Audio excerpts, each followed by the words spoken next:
Gue pernah ngalamin yang namanya ketakutan bakal jatuh dari pesawat. Pernah. Kan kita travel kemana-mana. Oh, oke. Terus udah kayak badai gitu kan. Wah nih gue mati nih hari ini nih. Kita kasih solusi. Sigit Prasetyo. Wah, guys, orang ini ternyata satu dari 100 fotografer terbaik di dunia. Versi Fearless Photography. Fearless Photographer ya? Iya. Gokil. Dan lu ada satu-satunya foto yang syar'i.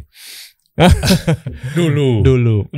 Mantan. Wow. Fotoin mantan lo? Enggak, bukan. Oh, maksudnya mantan fotografer yang semua diambil.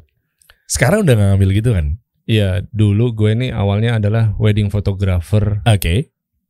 Yang motret segala macam fotografer. Siapapun yang menikah, asalkan dia kuat bayar, gue fotoin. Serius lo? Iya. Berapa bayarannya? Ini untuk awal-awal gue pengen dapat hooknya aja nih biar orang nonton sampai akhir, guys. Dan Sigit bisa ngasih tahu tips and triknya gimana caranya ketika lu hijrah dari foto jorok, foto kotor, ya kan nggak tahu foto god misalnya, foto kotor dalam tanda kutip, apa nih yang menjadi revenue buat mereka untuk survive? Iya. Ya kan? Kalau kita ngomongin ocean kan ada red ocean sama blue ocean. Iya. Yang memang udah banyak pemainnya sama yang belum banyak pemainnya. Iya. Dan dia bisa ngasih tips and triknya nih guys.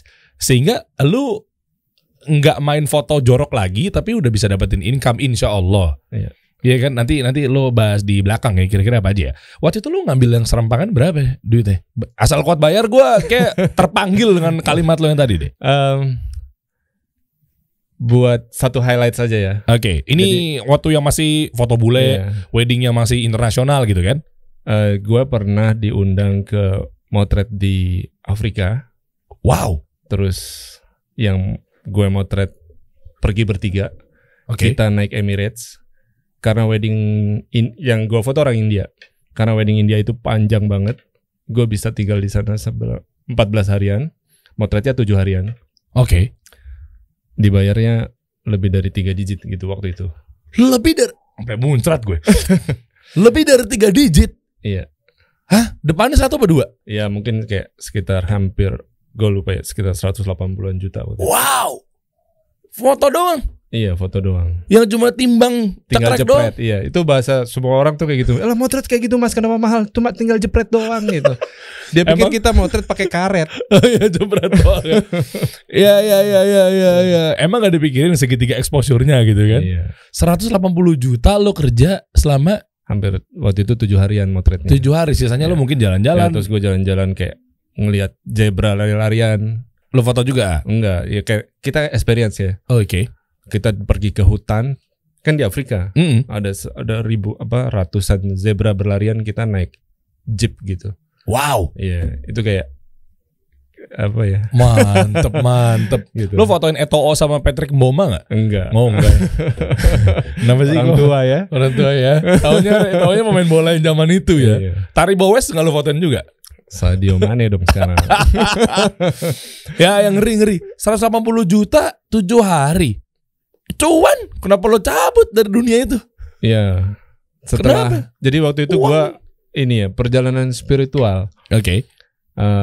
Alhamdulillah gue punya istri yang suportif. Maksudnya dia udah ngaji lebih dulu dari gue. Oke. Gitu, terus gue jadi tukang antar dia ngaji.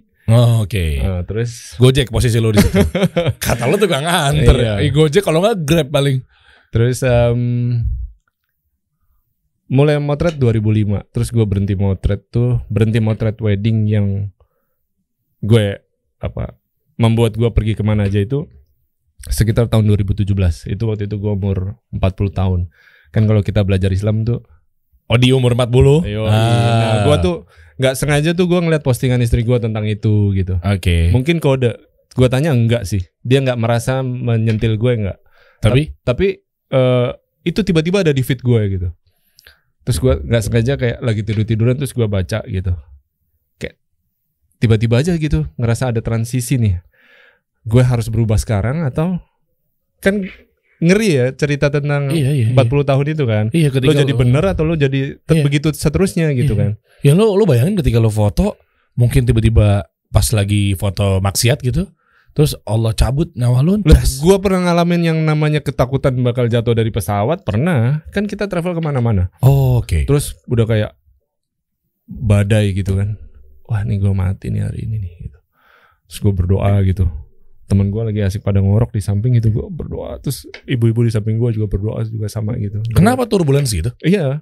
Parah. Biasanya di daerah India itu pesawat itu pasti turbulence. Dan saat itu gue ngerasain ini kayak turbulence yang terhebat yang pernah gue alamin gitu. Wow. Iya. Really? Oke. Nah ini menarik nih guys. Kita bahas dari awal ya. Sampai akhirnya kenapa lo memutuskan untuk nggak mau foto-foto serampangan lagi, terutama wedding fotografi di wedding yang non muslim misal, atau mungkin budaya barat, bajunya mungkin yang terbuka, yang kurang bahan, yang macam-macam lah ya. Sampai akhirnya lo terpanggil. Ya sekarang lo maunya yang lempeng-lempeng aja deh, straight path. Wih, sesuai dengan tulisannya deh. Iya gak? Dulu sih awalnya gue ngerasa bahwa biasa-biasa aja. Jadi gue kerja nyari nafkah. Emang apa yang salah nyari nafkah? Kan buat anak istri. Ya oke. Ya kan waktu itu gitu kan. Tapi setelah belajar lagi, ternyata banyak batasan-batasan yang gue tabrak ternyata gitu. Oke. Secara hukum Islam memotret orang masuk ke tempat ibadah agama lain hukumnya tidak boleh. Memotret perempuan tidak berhijab tidak boleh. Memotret, malah dulu kayak pernah dapet tawaran memotret yang lagi viral sekarang. Apaan? Yang perempuan sama perempuan atau laki-laki dengan laki-laki menikah gitu kan. LGBT, homoseksual. Ya kan karena gue ada di komunitas wedding dunia. Yang kayak begitu modelnya ada. Lah jadi lu pernah fotoin cowok sama cowok? Gue gak mau. Gay gitu? Enggak, gak mau. Tapi tawaran ada. Kalau cuan? Iya, cuma gue paham bahwa itu nggak boleh. Oh, fitrahnya udah nolek lu bahwa ini nggak boleh. Tapi cuma kan gue waktu gue nyari nafkah itu masa sih nggak boleh? Sampai batasan masa sih nggak boleh itu gue kerjain. Termasuk kayak motret di gereja misalnya. Oke. Masa sih nggak boleh gitu? Tapi setelah 40 tahun itu, setelah belajar lagi banyak bertanya juga, akhirnya nggak boleh deh. Oh, Taufik belum nyampe tuh berarti tuh. Iya. Walaupun Hidayah udah tipis-tipis tuh.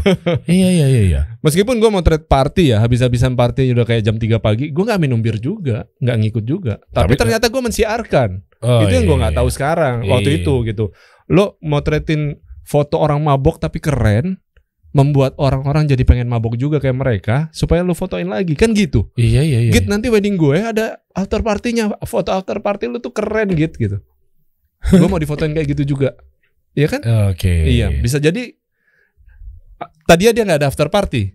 Gara-gara ada gue, dia bikin. Makanya Allah turunkan tuh hukum tolong menolong dalam kemaksiatan. Ya kenanya di situ. Apalagi lu pernah denger nggak sih ustadz-ustadz kita juga nyampein juga terkait hukum terkait orang-orang yang memang disiksa lebih awal. Tahu nggak sih? Iya, pemahat, patung. Jangan yang kedua gue sebutin, jangan sedih ya, fotografer.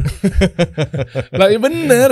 Maksud gue itu keukur di awal-awal tuh ustadz aja pun kalau gini, yang gue tangkap gue belajar dari guru-guru gue itu adalah ya kayak ustadz pun aja kenapa menjadi ya bara lah istilahnya ya, mungkin korek api di neraka itu karena memang dia bisa menyesatkan, bisa membenarkan kan. Nah kalau kayak tadi kan lo mengcapture, makanya kenapa keukur di situ, mengcapture sesuatu yang memang menginspirasi orang-orang gitu. Iya, ranah-ranah itu yang berbahaya, walaupun masih banyak profesi-profesi yang hisapnya lo juga parah gitu ya. Ya di sini ya mengerucutnya kepada profesi yang memang sekarang lagi kita bahas. Iya, apalagi sekarang kan karena gue udah tahu umur gue gitu kan, harus switching nih, harus pindah nih gitu, lo harus berubah nih. Oke. Iya. Kan kalau lo umur lo 40, umur lo dikasih kayak Rasulullah, lo masih punya berapa? 20 sekian lagi. Iya. Sebentar itu. Bentar lah tiba-tiba lo udah 40 aja. Iya. Iya kan kayak gue. Masa gue tiba-tiba udah 22 aja. Anda gak usah ketawa ya. Kan maksudnya tiba-tiba udah 22 nih gitu kan.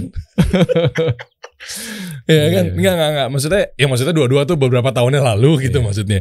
Gini deh. Gue mau minta turning point lu aja deh. Selain lu liat postingan bini lo nih tentang umur 40 tahun lo mau kemana bla bla bla bla bla. Apa nih faktor-faktor, contoh kayak tadi menarik tuh turbulence. Setelah itu mungkin apa gitu misalnya. Hal lain mungkin kalau mau dihubung-hubungkan ya anak udah mulai besar.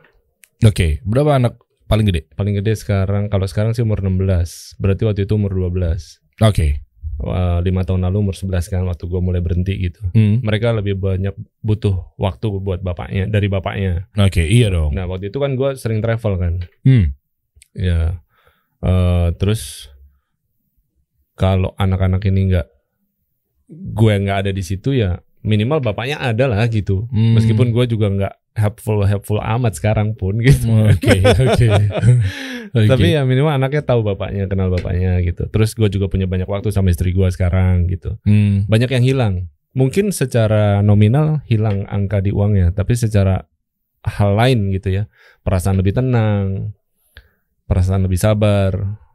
Mungkin ya rasa bersyukur kayak kalau ngelihat teman-teman yang hijrah kan epic banget gitu. Apanya nih epic nih? Cara Allah mengambil dia. Oh, contohnya? Kayak misalkan kayak teman-teman yang riba.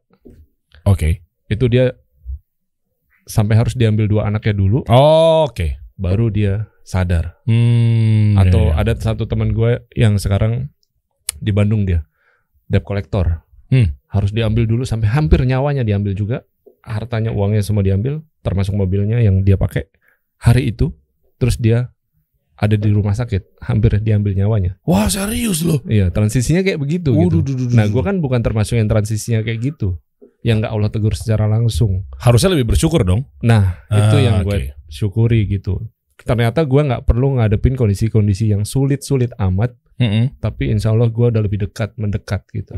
Nah itu, justru malah di situ Allah ngeliatnya, iya udah ayo nih mau gue uji nih kan gitu kan kasarannya kan bener. lebih gila lagi nih. Tapi lu cukup udah, gue dengan ujian ini gitu. Oke. Akhirnya lu sadar, lu jemput atau hidayah kan gitu kan. Nah ini menarik nih Git, penghasilan lu kan tadinya kan gede banget nih. Ya terlepas dari tiba-tiba ya gue pengen tahu dampak dari istri gimana. Tiba-tiba mungkin lo dari 3 digit mungkin sekarang jadinya 4 digit ya. Alhamdulillah, amin. ya maksudnya kan pasti kan tuh terjun payung. Iya. Itu gimana tuh buat lo ngidupin yang tadinya mungkin lifestyle lo begini. Kan ada kan gangguan godaan-godaan yang kayak udah ngapain sih, udah balik lagi lah. Satu atau enggak tipis-tipis boleh lah, ntar tinggal tobat, gampang. Iya, bisa begitu sih. Iya kan setan kan begitu tuh, setan tuh kurang ajarnya tuh. Itu gimana? Mungkin kalau yang terjadi sama kita juga ngalamin lah yang di rekening tinggal 1 juta, tinggal 800.000 tapi belanjanya 1 juta. Jadi 200.000 harus dibalikin. Ngalamin lah. Gitu. Ngalamin lah. Bukan ngalamin lagi dong, sangat ngalamin. Tapi bukannya kayak kita tuh nggak sesusah-susah orang yang susah ya. Gitu. Jadi kita selalu, kalaupun kita ada di sini, kita lihat yang paling bawah lagi. Kita ada di bawah, kita lihat yang paling bawah lagi. Ternyata kita tuh nggak parah-parah amat gitu. Oke. Nah dari situ belajar bersyukur. Kan kalau bersyukur katanya ditambah. Ya udah. Nah cuma kita ikhtiar tetap bikin apa gitu kan. Oke. Ya alhamdulillah sih secara waktu gua berhenti waktu itu bini megang brand hijab. Oke. Megang tuh maksudnya dia founder, co-founder. Oke. Gua ingat banget waktu itu posisinya gua lagi berhenti, kita lagi bangun rumah. Selesai rumah, selesai juga itu brand. Oke. Ya berarti kan Allah kasih kecukupan tepat gitu. Iya. Selesai rumah, terus kita pandemi itu kemarin. Oke. Pandemi 2 tahun belakangan, istri mulai brand baru, bikin sendiri. Ini nih yang tadi Iya, yang Bazia. namanya Bazia ya. Iya. Itu tuh Bazia official itu. Official. Nanti lo cek deh itu di bio-nya Sigit. Tapi gue mau nanya juga sih 54.000 followers tuh beli di mana? Nggak maksudnya gimana cara dapetinnya gitu. Sembari nanti lo lanjutin ya. Tadi kepotong. Oke lanjut. Terus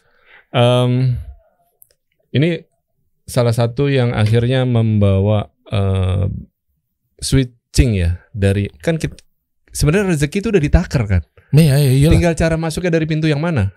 Ya udah gitu. Kita ikhtiar lo harus kita jelas ikhtiarkan juga. Pintunya. Allah kasih lewat pintu itu gitu. Ya alhamdulillah Bazia ini bisa dibilang sekarang sebagai kantong terbesar penghasilan kita. Oh berarti lo jadinya bergantung sama istri. Gue adalah salah satu co-founder juga. Oh gitu. Iya. Gue pikir kantong terbesar Bazia. Gue pikir lu begitu. Meskipun gue cuma fotografer, advice sosial media, gue AdSense-nya yang ngerjain gue gitu. Oke, tapi kan nggak masalah juga ketika lu mungkin tadinya udah yang begini, tapi sekarang mungkin ikhtiarnya Allah gantikan jadinya begitu, gitu kan? Walaupun lu juga ada kontribusi juga di situ kan. Oke, kantong terbesar di situ malah ya. Sekarang, ya. Terus gue juga sekarang mulai bikin. Pokoknya gini, intinya gue ngerjain fotografi yang sifatnya tidak melompati batasan syariat. Itu yang gue kerjain sekarang. Oke. Jadi kalau ada teman minta fotoin food, ya gue fotoin. Ada teman yang minta fotoin hijab, gue kerjain gitu. Apa batasan lainnya? Maksudnya kan tolak ukurnya yang tadi tidak ada pelanggaran syariat kan banyak nih. Iya. Ya batasannya pokoknya tidak melepas hijab, pokoknya harus berhijab. Oke. Kalau perempuan, kalau laki-laki ya batasan syariat, batasan aurat dasar lah. Kalau laki-laki biasanya nggak terlalu masalah kan. Itu terus ya kalau menikah ya harus menikah secara Islam. Ya terus kalaupun produk-produk ya kayak misalkan kemarin gue ada produk yang gue rasa itu nggak boleh gitu. Produk-produk apa yang, tuh? Ya kayak minuman keras. Ada kayak temen bikin usaha tapi dia ada itu tadi campurannya kayak gitu. Terus gue bilang gue nggak mau ambil gitu. Terus nggak mau ambil fotonya apa nggak mau ambil minumannya? Fotonya. Fotonya. Tapi minumannya diambil. Fotonya nggak diambil. Gue sendiri juga sudah agak keras terhadap diri gue tentang itu. Kayak misalkan sempat kemarin ngobrol sama istri, nggak apa-apa lagi kata dia gitu. Nggak tapi kayaknya enggak deh. Soalnya, apa nih? Kayak enggak nih kalau nggak mau diutarakan nggak apa-apa, takutnya ada sesuatu yang konfidensial gitu. Iya, sebaiknya enggak. Sebaiknya enggak ya. Ya pokoknya ada. Instansi pemerintah lah. Ya, produk yang menurut gua pahami itu produk yang nggak boleh gitu. Bank misalnya. Iya. Gua mau trade buat bank, gua nggak mau ambil. Gitu. Ya, kayak gitu. Jadi tawaran-tawaran di luar itu, pokoknya selagi gua menilai gitu. Ini boleh atau enggak gitu. Atau enggak kalau misalkan gue gak paham banget, gue tanya Ustadz, tolong dibantu tentang ini, boleh saya kerjain atau enggak gitu. Titik terberat lu ngalamin apa nih selain ya oke lah uang juga kalau memang lu mau ceritain lebih lanjut gitu ya. Apa ya mungkin kehidupannya, mungkin passion ya. Karena fotografi itu kan passion buat gue. Iya kan? Nah, terus gue gak mau trade orang tuh, gak mau trade wedding tuh rasanya tuh kayak ada yang hilang gitu. Ya lu tinggal belajar aja dengan bukan belajar, mungkin lu motret dari tahun berapa? 2005. Kan? Wow, 2005 lu motret. Mungkin kan lebih kepada habit dan behaviornya aja gak sih? Iya. Nah makanya gue travel itu termasuk salah satu obat rindu gitu. Tapi motret orang, motret wedding tuh beda banget. Bedanya gimana? Beda karena apa yang gue rasain. Jadi gini, gue memotret orang yang happy supaya gue sendiri ikut happy. Segitunya ya? Iya. Motret ngelihat orang happy tuh happy rasanya. Dan ketika lo happy juga capture-annya juga berasa hidup gitu keluar juga. Gitu. Ini lo guys stigmanya terpecahkan. Jadi nggak cuma asal jepret doang. Yang kata orang-orang, kata klien-klien yang neken harga, tau kan? Yang katanya jepret doang gitu kan? Kalau dia lagi sedih, lo juga harus mewek gitu. Pernah gue sampai ikut nangis. Lagi moto nih. Iya. Lah, hubungannya apaan sih? Orang lu tinggal ngambil momen yang pas doang. Jadi gue tahu inside story-nya gimana gitu. Bapaknya adalah orang yang sangat keras. Anaknya pergi dari bapaknya udah lama. Cuma anaknya nih mau menikah, harus dinikahkan sama bapaknya. Ketemulah mereka. Lama nggak ketemu sekian lama. Anak yang hilang ketemu bapaknya. Mereka nangis. Gue tahu ceritanya. Apa gue nggak ikut nangis? Gitu. Iya. Gue pikir tadi lu cuma ada orang lagi isak-isak, ada yang lagi nangis nih. Nangis gue samperin gitu. Nangis ikutan sebelahnya. Enggak kan gue tahu story. Buat menciptakan image yang bagus sebuah foto itu, lu harus tahu latar belakangnya. Itu enggak cuma main cepret-cepret doang. Oke. Di dompet berapa tuh waktu itu pernah terparah? Tadi gini guys, di offline dia cerita, ternyata dia market muslim untuk wedding enggak segitunya. Emang iya? Yang tadi lo bilang katanya. Iya, yang gue alamin ya. Iya, yang lo alamin. Mungkin gue nggak Ya oke gini, maksud gue nggak segitunya tuh ternyata beda dengan market yang umum secara yang mungkin dia non muslim atau mungkin tidak syar'i nikahnya. Soalnya kan ada beberapa pengurangan kan, gitu kan. Gue nangkep kan, maksudnya gini, kayak misalnya pre-wed, udah dia udah nggak ada tuh pre-wed. Artinya revenue stream lu berkurang revenue. Yang biasanya tadinya paketnya berarti 2 kali, Mas sama pre-wednya juga dong. Ketika udah ngaji, udah tahu nikahnya syar'i, nggak ada pre-wed tuh. Betul. Terus itu satu, dan kedua, nggak banyak juga kan secara kapasitas dan piecesnya juga kan, karena kita juga nggak butuh dipajang fotonya. Iya, dan biasanya orang yang udah memahami syariat, dia nggak menghambur-hamburkan hartanya. Oke. Itu kan salah satu titik alasan juga. Iya, selain ngamburin harta dan juga ngapain kebanyakan. Iya. Buat wedding gitu, maksudnya emang lo mau taruh di ujung-ujung rumah lo? Belum lagi yang nanti rencananya nikahnya 4 kali. Kan lo harus budgeting dong. Bener juga tuh. Yuk kita budget dari sekarang yuk. Oh iya itu juga ya. Tapi kan justru malah lebih bagus lo jadi orderannya jadinya 4. Iya, tapi kan 4 dibagi 4 tetap budget buat wedding ini. Enggak bercanda. Ya bisa jadi sih. Oke. Terus apa lagi, itu doang kayaknya? Ya intinya market yang gue baru dalami sekitar 3 tahun ini berbeda banget dengan market yang pernah gue alami sebelumnya. Jadi pemahaman mereka tentang pentingnya memories nggak sebegitunya. Masa? Itu yang gue tangkap sekarang. Iya. Dan lu udah diskusi sama fotografer yang lainnya? Ada. Begitu juga jawabannya? Dan sebagian besar pasti kalau ke gue tuh curhat gitu. Mas, gimana sih biar bisa dibayar seperti Mas Sigit yang dulu? Ya gue juga sama, kondisinya sama kayak lu, gue bilang gitu. Jadi gue tuh gak bisa memberi influence bahwa lu tenang aja, lu bakal bisa selamat di sini, gak gitu. Oke. Ya, lu akan selamat kalau lu cari sesuatu yang lain dari sekedar wedding.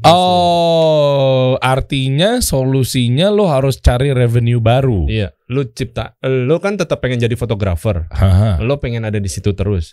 Artinya lu harus bisa gak sih nyari sesuatu yang ternyata itu nggak banyak orang kerjain. Loh, berarti wedding fotografi untuk kaidah yang syar'i artinya demand-nya kecil dong dari segi cuan. Kecil. Emang iya ya? Iya, mungkin ya gue yang stigma kali. Mungkin gue yang nggak bisa jualan kali ya. Maksudnya market gue kan setelah switching, gue ngelihat yang nggak usah sebut nama lah, WO dan vendor fotonya. Dia ngefotoin di portofolionya. Lu ngomongin menteri gitu-gitu. WO sama vendor foto, oke. Berapa sih budget yang mereka punya dalam satu package itu? Fotografer dibayar berapa sih? Gue nggak ngerti. Nah, fotografer yang gue tahu yang bisa dapat market wedding muslim yang syar'i, mungkin nggak sampai 2 digit. Masa? Yang gue tahu ya. Gue belum nikah lagi sih. Coba nanti ya buat temen-temen wedding photographer yang memang bisa survive, komen. Oh ya, boleh. Soalnya nikah gue juga dulu konven. Maksudnya kan gue belum ngaji juga. Iya gede sih memang. Untuk bayar vendor foto tuh berasa gitu di gue. Gitu. Cuma kan karena gue belum nikah lagi, jadinya belum tahu sekarang. Apa gue harus nikah lagi kali ya? Oh enggak, bentuk edukasi untuk gue pelajari lebih dalam. Iya, maksudnya kayak gitu-gitu kan. Gue harus tahu dulu nih kira-kira emang di bawah itu ya. Gue di ordernya sama vendor WO cuma MC sih. Gue nggak ada vendor foto gitu loh. Jadi gue berapa, coba bocorin. Ini buat teman-teman yang memang baru memulai dari foto. Bisa kok teman-teman yang wedding photographer juga mau tanya ke gue berapa harga gue sekarang, kan gue bakal kirim info. Bakal kirim red card. Red card gue tuh sekarang cuma 18 juta. Kok cuma? Itu gede bukan? Untuk di kalangan itu. Kan gue dulu dibayar berapa? Oh iya. 18 juta itu kalau foto doang. Kalau sama albumnya 28 juta. Tapi gini guys, dengan pakai Sigit Prasetyo 18 juta dengan value 180 juta. Ya harusnya begitu. Iya. Itu yang gak disadari sama banyak orang. Tuh, gue bantuin tuh. Iya, bener dong. Lu lihat deh di feed-nya. Dan lu sekarang juga ada prints buat revenue. Nah, ini yang gue pengen bahas nih. Iya. Apakah memang ini adalah solusi buat para fotografer yang memang hijrah gitu kan? Revenue-nya berarti artinya si wedding fotografi yang syar'i ini jadi secondary. Secondary. Yakin lo? Iya, mau nggak mau. Emang Prince lo ini coba Mungkin deh. gini ya. Kan kita kan kalau mencintai segala sesuatu yang terlalu berlebihan kan Allah ambil. Oke. Ya nggak sih? Oke. Maksudnya kita kan nggak boleh. Nah, ya mungkin itu bagian dari cara Allah buat membuat gue lebih dekat sama Allah. Oke. Ya, jadi wedding lo nggak bakal dapat wedding deh. Lo kerjain yang lain gitu. Mungkin karena gue terlalu cinta berlebihan pada wedding fotografi. Mungkin. Oh gitu. iya. Jadi gue nggak membuatnya jadi gue harus jadi wedding photographer terus, enggak. Dikuantitiin nggak bisa bro. Kayak setiap hari gitu foto. Nggak juga ya? Kan gue udah tua bro. Ya tapi ada kan. Kita bisa kan? Iya tapi nggak pantas aja gitu. Gue punya beban moral sebagai edukator bahwa biar lo dihargai, lo harus bisa menghargai diri lo sendiri. Kalau lo nggak bisa nentuin harga lo, bagaimana orang mau menghargai lo? Nah kalau lo main rendah-rendahan, terus gue yang udah dalam posisi declining gini, gue mendingan menempatkan pride gue dulu. Dan kalau mau difoto gue segitu harganya. Meskipun pada dasarnya gue udah murah banget daripada gue yang dulu kok gitu. Oke. Nah sambil gue ngerjain sesuatu yang gue juga suka, tapi marketnya belum luas. Iya itu?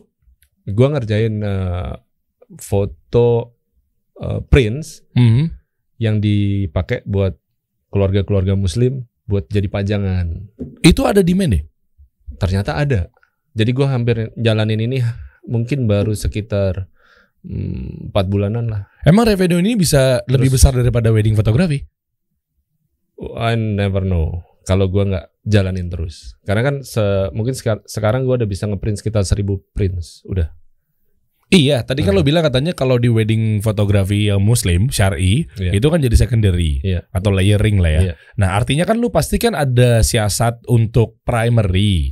Nah primarynya apa menurut lo? Gue pikir si Prince ini, nah ini keren-keren banget lo bro. Iya lo ngambil dari Google ya?